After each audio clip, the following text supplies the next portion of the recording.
What up, guys? Quick refresher in CS2 on how to be more accurate. So first, we're gonna talk about counter strafing. Now, I know most of you watching this have already seen counter strafing or know what it is, but this is just a quick refresher for people that are either getting in for the first time, haven't played for a while, and maybe a couple of extra things in there that you weren't quite aware of.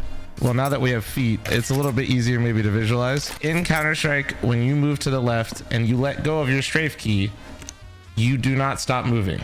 You will slide a little bit. You're on ice skates. When you move to the right, you're gonna go just a little bit further than when you release the strafe key.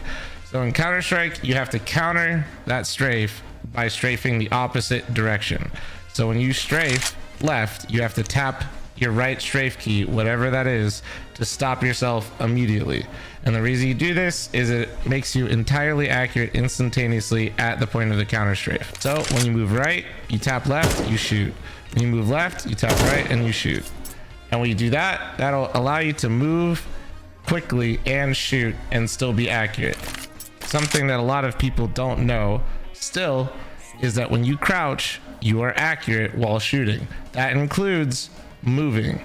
So when you're shooting, you can crouch and spray and remain accurate, which is really useful in a fight to allow yourself to maneuver a little bit. Maybe your sensitivity doesn't allow for like the cleanest of micro adjustments, so using your crouch movement to either make yourself a little bit more elusive and to allow yourself to shoot more accurately will help you in fights. So for example, it's better to crouch than to walk while shooting, because if you walk while shooting, you're inaccurate.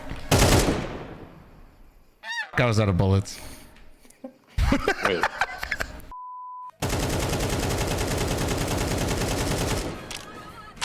For example, when you're crouching though, you're entirely accurate while you're moving. And then last but not least, spray patterns. Once again, I know most of you guys already know there are spray patterns that are set in Counter-Strike. They don't change. They are what they are, and once you understand how to master them and counter the recoil pattern, you'll have a lot more accuracy and you'll be playing the game a lot better. So this is what it looks like when you don't control the spray. Up, right, left, right, the classic. It's what most people know. It hasn't changed in CS2. I will say currently the way that it feels, it definitely feels like it's changed, but I mean, the pattern is essentially the same. Something that's also the same is I'm a crutch, and as a crutch, I don't spray 30 bullets, and most of you won't need to either. If you're spraying 30 bullets, 9 times out of 10, if you haven't killed the guy already, you're dead. Some of you might be Shroud Jr., and you might be able to transfer 30 bullets to 3 different people, but for the vast majority of you, the biggest thing that you should learn and get comfortable with is 10 bullets. If you look at what I do with 10 bullets, you can easily replicate this and become extremely accurate and easily put people down with just a smaller spray. So if you notice, they get a little sporadic towards the end, but essentially it goes up in a straight line, meaning that we don't need to rely on a 30 bullet spray down every time we're fighting somebody. See, you can just simply pull your mouse down just a bit while you're spraying, and it'll keep it much tighter in fights, which will allow you to kill people much faster. But if you're watching this video right when it comes out, CS2 at the moment does feel a bit off with sprays. I will say for most of you, I think the 10 bullet spray down is going to be the most optimal way to be spraying the majority of the time. It can still feel a bit off.